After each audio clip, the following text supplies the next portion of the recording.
জঙ্গলে পড়ে থাকা নিথর দেহকে সেখান থেকে উদ্ধার করে নিয়ে এবার কিছু সহৃদয়বান ব্যক্তিরা রাইকে প্রাথমিক চিকিৎসা দিয়ে সুস্থ করে তোলার চেষ্টা করলো। হ্যাঁ বন্ধুরা, ভিডিওতে লাইক দিয়ে দেখতে থাকুন। জঙ্গলে হঠাৎ করে কাজ করতে আসা কিছু মানুষ যখন নিথর দেহ পড়ে থাকতে দেখে, ঠিক সেই মুহূর্তেই তারা এগিয়ে এসে বলতে থাকে যে আরে, এটা তো দেখা যাচ্ছে যে একটা কোনো মেয়ের ডেড বডি পড়ে আছে, একবার গিয়ে দেখবো। অন্যদিকে সকলে যখন সেখান থেকে গা বাঁচিয়ে পালিয়ে যায়, ঠিক সেই মুহূর্তে সেই সহৃদয়বান ব্যক্তিরা রাইকে সেখান থেকে তুলে নিয়ে যাওয়ার সিদ্ধান্ত নেয়। বলতে থাকে যে না, মেয়েটা মনে হচ্ছে এখনো বেঁচে আছে, কারণ পালস চলছে। আমরা বরঞ্চ এখান থেকে ওকে উদ্ধার করে নিয়ে আমরা আমাদের কাছে রেখে ওকে সুস্থ করার চেষ্টা করি। যদি ভাগ্যক্রমে বেঁচে যায় তাহলে তো ভালোই হলো, মেয়েটাকে সুস্থ সবল করে ওর বাড়ির লোকেদের কাছে দিয়ে আসবো। কিন্তু এখানে ওর এরকম অবস্থা কেই বা করলো? যাকে যাক, ওর সেন্স ফিরে আসা মাত্র যদি ওর কোনো কিছু মনে থাকে তাহলে না ওর কাছ থেকে শুনে নেওয়া যাবে। অন্যদিকে রাইকে সেখান থেকে তুলে নিয়ে গিয়ে যখন ওরা প্রাথমিক চিকিৎসা দিয়ে রাইকে একটু একটু করে সুস্থ করে তোলে, ঠিক সেই সময় ওরা বলতে থাকে যে মেয়েটার তো সেন্স ফিরে আসছে। অন্যদিকে রাইয়ের সেন্স ফিরে আসা মাত্রই যখন তারা রাইকে বলতে থাকে যে আচ্ছা, তুমি কে গো মা? আর এই ঘন জঙ্গলের মধ্যেই বা কী করছিলে বলো তো? আমরা তো কাজ করতে গিয়ে সকালবেলা দেখলাম যে তোমার একটা নিথর দেহ পড়ে আছে,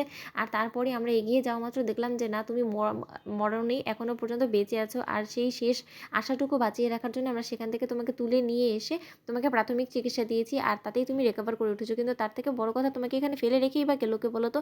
তুমি কি অন্যমনস্ক হয়ে পথ হারিয়ে এখানে এসে পড়েছিলে বলো তো? তখন রাই বলতে থাকে যে আমি এখানে কি করে এলাম সেটা তো আমি খুব ভালো করে জানি না, কিন্তু একটা কথা বলতে পারি যে আমাকে কেউ মারার চেষ্টা করেছিল, আর সেই মানুষটাকে সেটা আমি খুব ভালো করে জানি। কিন্তু আমাকে এখানে জঙ্গলে ফেলে রেখে গিয়ে তাদেরই বা কী উদ্দেশ্য সফল হলো সেটা আমি বুঝতে পারছি না। কিন্তু আমি আপনাদের কাছে সত্যিকার অর্থে কৃতজ্ঞ যে আপনারা এরকম একটা নিথর দেহ দেখা সত্ত্বেও আপনারা সেখান থেকে মুখ ফিরিয়ে পালিয়ে যাননি। আপনারা বরঞ্চ এগিয়ে এসেছেন, আমাকে সহযোগিতা করে আমাকে সুস্থ সবল করে তুলেছেন। আমি আপনাদেরকে কথা দিচ্ছি যে আমার এই অবস্থা যে করেছে তাদেরকে আমি কোনো মতেই ছেড়ে কথা বলব না। কিন্তু তারও আগে আপনাদের কাছে আমি চিরকৃতজ্ঞ হয়ে রইলাম যে আপনারা নতুন জীবন আমাকে ফিরিয়ে দিয়েছেন। অন্যদিকে সেই সহৃদয়বান ব্যক্তিরা বলতে থাকে যে দেখো মা, আমাদের তো কোনো সন্তান নেই, আমরা নিঃসন্তান। তাই তোমার মতন একটা মেয়েকে দেখে আমাদের বড্ড বেশি মায়া লেগেছে। তাই আমরা ভাবছিলাম যে হয়তোবা তোমার বাড়িতে শোকের মাতম ছেয়ে গিয়েছে এখনো পর্যন্ত। তারা যখন জানতে পারবে যে না, তুমি মারা গিয়েছো বা এমন কোনো কিছু নিউজ তো অবশ্যই তারা পাবে, যখন কিনা তারা তোমার অব্দি না পৌঁছতে পারবে, তাহলে স্বাভাবিকভাবে তারা এটাই ধরে নিবে যে তুমি মরে গিয়েছো। আর স্বজন হারানোর যে কতটা কষ্ট সেটা আমাদের থেকে আর কেই বা ভালো বুঝতে পারবে বলো তো? অন্যদিকে রাই বলতে থাকে যে কেন, আপনাদেরও কেউ এরকম হয়েছে? তখন সেই সহৃদয়বান ব্যক্তিরা যখন বলতে থাকে যে আমাদের সাথে তো এরকম অনেকই ঘটেছে। আসলে এই জঙ্গলে থাকাটা যথেষ্ট পরিমাণে রিস্কি, তো আর এরকম করে প্রায় সময় আমরা আমাদের প্রিয়জনকে হারিয়ে বসেছি। কেউ হয়তোবা তুলে নিয়ে গিয়েছে, কিন্তু তা সত্ত্বেও মুখ খুলতে পারেনি কোনোদিনও সাহস করে।